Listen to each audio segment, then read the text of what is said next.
அனைவருக்கும் வணக்கம். Welcome to evergreen guidance Coimbatore. NEET 2025 admit card. இந்த அட்மிட் கார்டு எப்போ ரிலீஸ் ஆகும்? நமக்கு மே மாதம் 4ஆம் தேதி எக்ஸாமினேஷன் இருக்குதுங்க. 4 டேஸ் முன்னாடி நமக்கு அட்மிட் கார்டு கிடைக்கும். ஒன்று ஏப்ரல் 30ஆம் தேதி அட்மிட் கார்டு ரிலீஸ் ஆகும், அல்லது மே 1ஆம் தேதி ரிலீஸ் ஆகுங்க. இந்த அட்மிட் கார்டில் என்னென்ன இருக்கும்? இது ஒரு சாம்பிள் அட்மிட் கார்டுங்க. லாஸ்ட் இயர் இருந்த அட்மிட் கார்டு. இதில் என்னென்ன இருக்குது, என்னென்ன நீங்கள் பண்ணணும், இந்த எத்தனை பேஜஸ் இருக்குது அப்படிங்கிறதையும் பார்த்துடலாங்க. அட்மிட் கார்டு அப்படிங்கிறது 3 பேஜ் இருக்குங்க. ஃபர்ஸ்ட் பேஜ் அப்படிங்கிறது சென்டர் டீட்டெயில்ஸ். எந்த ஊரில் எக்ஸாம் எழுத போகிறீங்க, உங்கள் டீட்டெயில்ஸ் எல்லாம் வந்துடும். செல்ஃப் டெக்ளரேஷன் இருக்குங்க. செகண்ட் பேஜில் போஸ்ட் கார்டு சைஸ் ஃபோட்டோகிராஃப் ஒட்டணும். போஸ்ட் கார்டு சைஸ் ஃபோட்டோகிராஃப் மொத்தம் 2 ஃபோட்டோகிராஃப் ஒட்டணும். ஆல்ரெடி ஒரு ஃபோட்டோ அதிலே வரும் பிரிண்டடில். அது பாஸ்போர்ட் சைஸ் ஃபோட்டோகிராஃப் ஃபர்ஸ்ட் பேஜில் ஒட்டணும். தம்ப் இம்ப்ரெஷன் வைக்கணும். செகண்ட் பேஜில் போஸ்ட் கார்டு சைஸ் ஃபோட்டோகிராஃப் ஒட்டணுங்க. பட் நீங்கள் சிக்னேச்சர் எல்லாம் இங்கே பண்ணக்கூடாது, சென்டரில் போய் பண்ணிக்கணும். கம்ப்ளீட் டீட்டெயில்ஸ் பார்த்துடலாம் வாங்க. இந்த மாதிரி நிறைய வீடியோக்கள் பதிவு பண்ணிட்டு இருப்போம். ஸோ எங்கள் வீடியோஸ் எல்லாம் பிடிச்சிருந்தா மறக்காமல் லைக் பண்ணுங்கள். எங்கள் சேனல் பிடிச்சிருந்தா சப்ஸ்கிரைப் பண்ணுங்கள். மறக்காமல் லைக் பண்ணணும் மட்டும் ப்ரெஸ் பண்ணிவிடுங்க. அது இந்த அட்மிட் கார்டு 2025ல் ரோல் நம்பர் வருங்க. NEET roll number, application number, உங்களோட நீட் அப்ளிகேஷன் நம்பர் இருக்கும். ஃபோட்டோகிராஃபில் name and date of taking photograph நீங்கள் ஆல்ரெடி அனுப்பியிருப்பீங்க இல்லையா, அது அப்படியே வரும். ஸோ அடுத்தது கேண்டிடேட் நேம், கேண்டிடேட்டுடைய ஸ்டூடெண்ட் நேம் இருக்கும். ஃபாதர்ஸ் நேம் இருக்கும். மேலா ஃபீமேலா அப்படிங்கிறது இருக்கும். டேட் ஆஃப் பர்த், உங்களுடைய பிறந்த தேதி இருக்கும். ஸ்டேட் ஆஃப் எலிஜிபிலிட்டி, நீங்கள் எந்த ஸ்டேட்டில் அப்ளை பண்ணியிருக்கீங்களோ ஸ்டேட் ஆஃப் எலிஜிபிலிட்டி, எந்த ஸ்டேட்டுக்கு நீங்கள் எலிஜிபிள் அப்படிங்கிறது இருக்கும். இது பெரிய இஷ்யூஸ் வராது, கவலைப்படாதீங்க. கேட்டகரி ஓபிசியா, ஜெனரல் கேட்டகரியா, எஸ்சியா, எஸ்டியா, இந்த மாதிரி கேட்டகரியா, இடபிள்யூஎஸ்ஆ அப்படிங்கிறது இருக்குங்க. டிசபிலிட்டி, பர்சன் வித் டிசபிலிட்டியா, ஸ்கிரைப் ரிக்வயர்டா அப்படிங்கிறதெல்லாம் போட்டு உங்களுடைய சிக்னேச்சர் நீங்கள் ஆல்ரெடி அனுப்பியிருப்பீங்க, அந்த சிக்னேச்சர் வந்திருக்குங்க. இந்த ஃபோட்டோகிராஃப் வந்துடும், சிக்னேச்சர் வந்துடும். அடுத்தது கொஸ்டின் பேப்பர் மீடியம், என்ன எக்ஸாம் மீடியத்தில் எழுத போகிறீங்க, இங்கிலீஷ் இல்லை தமிழ், என்ன ரீஜனல் லாங்குவேஜில் எழுதுறீங்க அப்படிங்கிறத வந்துருங்க. Date of examination 4/5, reporting time 11 AM, 11 to 12 report பண்ணிடுங்க. லாஸ்ட் மூமெண்ட் வரைக்கும் டிலே பண்ணாதீங்க. தேவையில்லாத அன்னெசரி ப்ரெஷர் வரும். ஒரு 12 o'clock சென்டரை ரீச் பண்ணிடுங்க. Gate closing time 1:30 PM, examination time 2 to 5 PM. 20 நிமிஷம் கிடையாது. இந்த 20 நிமிஷம் தான் நமக்கு பெரிய மாற்றத்தை உருவாக்கும். இந்த வருஷம் கட் ஆஃப் மார்க்கில் பர்ஃபார்மன்ஸ்லையும். சென்டர் நம்பர் என்ன, ஒவ்வொரு சென்டருக்கு ஒரு நம்பர் இருக்கும். என்ன சென்டர், எந்த இன்ஜினியரிங் காலேஜாக இருக்கலாம், ஆர்ட்ஸ் காலேஜாக இருக்கலாம், சிபிஎஸ்சி ஸ்கூலாக இருக்கலாம், அப்படிங்கிற சென்டர் எந்த ஊர் அப்படிங்கிறது வந்துடுங்க. இதை முன்கூட்டியே நீங்கள் போய் பார்த்து சென்டர் எங்குங்கிறது தெரிஞ்சு வச்சுக்கிட்டீங்கன்னா மட்டும்தான் அன்னைக்கு உங்களுக்கு டென்ஷன் இருக்காது அப்படிங்கிறத தெளிவாக புரிஞ்சுக்குங்க. ஸோ இதுதான் செல்ஃப் டெக்ளரேஷன் ஃபார்ம் அப்படிங்கிறதுங்க. ஐ ரெசிடென்ட் ஆஃப் ஐ அது ஹியர்பை டிக்ளேர் த ஃபாலோயிங், இந்த இதை வந்து நீங்கள் என்ன பண்ணணும், இதை ஃபில் பண்ணி எடுத்துகிட்டு போயிடணுங்க. Self declaration. ஸோ இதில் I have read the detail important instructions for the candidate as given in the page 3. Page 3ல் இன்ஸ்ட்ரக்ஷன்ஸை ரீட் பண்ணிட்டேன் அப்படிங்கிறத நீங்கள் அக்செப்ட் பண்ணிக்கணுங்க. ஸோ இதில் தான் இங்கே ஃபோட்டோ, என்ன ஃபோட்டோ ஒட்டணும், பாஸ்போர்ட் சைஸ் ஃபோட்டோ ஒட்டி எடுத்துகிட்டு போகணும். அப்ளிகேஷனில் ஃபில் பண்ண அதே ஃபோட்டோவை the candidate left hand thumb impression, left hand thumb impression வச்சு எடுத்துகிட்டு போகணும். Signature to be sign on the day of examination in the presence of the invigilator. Invigilator முன்னாடி தான் சைன் பண்ணணும், முன்கூட்டி சைன் பண்ணக்கூடாது. அது லெஃப்ட் ஹேண்ட் தம்பி பர்சன் வச்சிருக்கணும். கேண்டிடேட் ஃபோட்டோகிராஃப் பாஸ்போர்ட் சைஸ் ஒட்டியிருக்கணும். The eligibility in the examination category, இதெல்லாம் நீங்கள் தேவையானதில் எடுத்துகிட்டு போய்க்கணும். அடுத்தது பார்த்தீங்கன்னா செகண்ட் பேஜில் தான் என்ன வரும், அது பார்த்தீங்கன்னா post card size photograph. Post card size photograph, இதில் paste the post card size photograph before reaching the sender. The candidate and the invigilator sign across the photograph as indicated in the instructions. இன்ஸ்ட்ரக்ஷன்ல இருக்கிற மாதிரி நீங்க sign பண்ணணும்னு சொல்லுவாங்க. Left side candidate sign பண்ணணும், right side invigilator sign பண்ணுங்க. Left side candidate sign பண்ணணும், right side invigilator sign பண்ணணும். இதை மறந்துடாதீங்க. Date of examination 4/5/2025 Sunday, timing 2 to 5 PM, application number, roll number, candidate name, father name, இதெல்லாம் வந்துடும். Signature of the invigilator signature போடணும். And the day of examination ஹாலில் போடுவாங்க.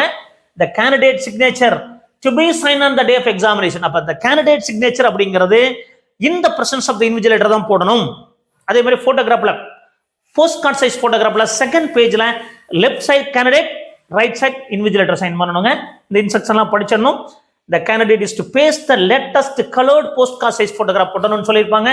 invigilator ensure that the photograph signature எல்லாம் match ஆகுதா அப்படின்னு பார்க்கணும்னு சொல்லியிருப்பாங்க. the candidate is sign across the photograph. Already சொன்னீங்களா, போஸ்ட் கார்டு சைஸ் போட்டோகிராஃப்ல லெஃப்ட் சைடு கேண்டிடேட் சைன் பண்ணணும், ரைட் சைடு இன்விஜிலேட்டர் சைன் பண்ணணும். it is mandatory for the candidate to bring this page admit card with a pasted photograph. அது admit card அப்படின்னா first page மட்டும் எடுத்துட்டு போக கூடாதுங்க. First பேஜும் செகண்ட் பேஜும் இம்பார்ட்டன்ட், தேர்ட் பேஜ் இன்ஸ்ட்ரக்ஷன்ஸ் அதையும் எடுத்துட்டு போங்க, நல்லா படிச்சு பாருங்க. அடுத்தது பாத்தீங்கன்னா என்னென்ன இன்ஸ்ட்ரக்ஷன்ஸ் கொடுத்துருப்பாங்க. the candidate must reach in center advance, அது சொல்லிட்டாங்க.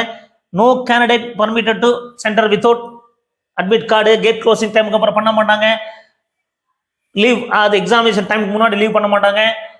Please wait for instructions. Invigilator instructions கொடுக்க வரைக்கும் do not get up from the your seat. அவங்க சொல்ல வரைக்கும் அவசரப்பட்டு ஓடிடாதீங்க. all the candidate required to download and carefully read the instruction in the admit card. admit cardல third பேஜ்ல instructions இருக்கும், அதை கண்டிப்பா மறக்காம படிங்க. admit card consists of 3 pages. page 1 contains center details.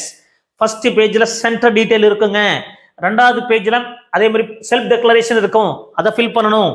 அடுத்தது post card size photograph second பேஜ்ல ஒட்டணும், அதெல்லாம் நீங்க இன்விஜிலேட்டர் முன்னாடி தான் சைன் பண்ண வேண்டி இருக்கும். Instructions in the third page. இதெல்லாம் தெளிவா படிச்சுக்கங்க. Admit card is provisional. The candidate advise to verify the location of the examination வந்து டே இன் அட்வான்ஸ். முன்கூட்டியே பார்த்து வச்சுக்கோங்க, சென்டருக்கு போய் பாருங்க, இதெல்லாம் சொல்றாங்க. No candidate would be allowed to enter the examination without admit card. Admit card இல்லாம, வேலிட் ஐடென்டி ப்ரூஃப் இல்லாம, இதெல்லாம் இல்லாம அலோவ் பண்ண மாட்டேன்னு சொல்லிட்டாங்க. permit to carry only the following items. என்னென்ன ஐட்டம்ஸ் கொண்டு போகலாம் அப்படிங்கிறதே சொல்றாங்க.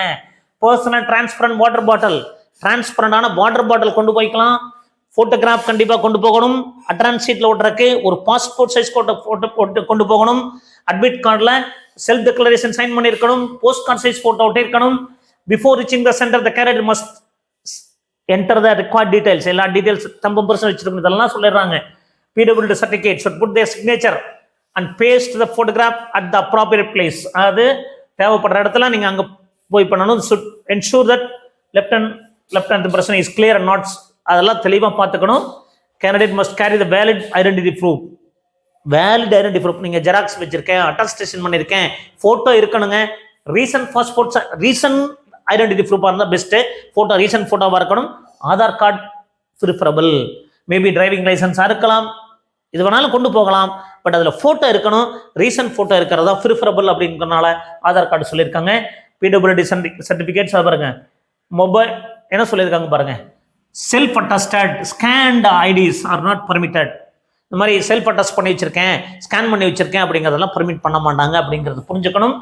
So PWD certificates not allowed to carry any personal belonging including electronic assets. எது கொண்டு போக கூடாதுங்க. Electronic devices, mobile phones, other prohibited items listed இன் தி இன்ஃபர்மேஷன் புல்லட். எது கொண்டு போகக்கூடாதுன்னு சொல்லியிருக்காங்களோ அதெல்லாம் கொண்டு போகக்கூடாது.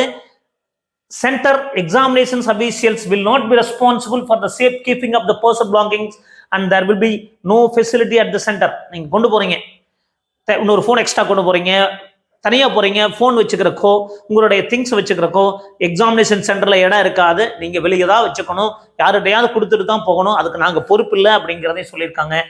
blank paper sheets for rough work will not be provided. நீங்க ரஃப் ஷீட் கொடுப்பான்னு நினைக்காதீங்க. டெஸ்ட் புக்லெட்ல examination hall rough work is to be done in the space provided for the purpose of the test booklet.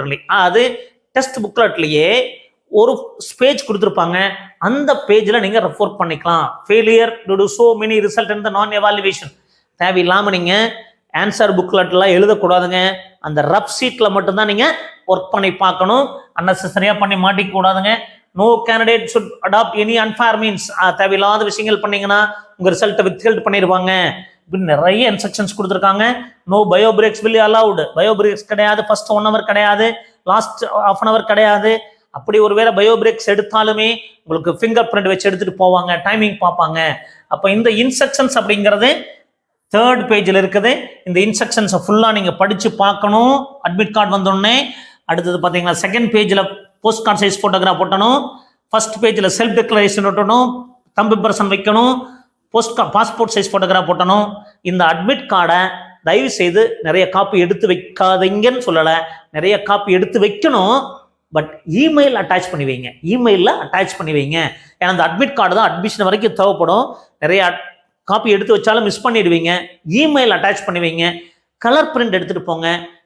முடிஞ்ச நிறைய copies எடுத்து வைங்க, தப்பு கிடையாது. பட் அட்டாச் பண்ணி வைங்க இமெயிலில், மறந்துடாதீங்க. ஸோ இந்த மாதிரி நிறைய வீடியோஸ் பதிவு பண்ணிட்டு இருப்போம். எங்கள் வீடியோஸ் எல்லாம் பிடிச்சிருந்தா மறக்காம லைக் பண்ணி ஷேர் பண்ணுங்கள். மீண்டும் ஒரு நல்ல பதிவுடன் உங்களை சந்திக்கின்றேன். நன்றி, வணக்கம்.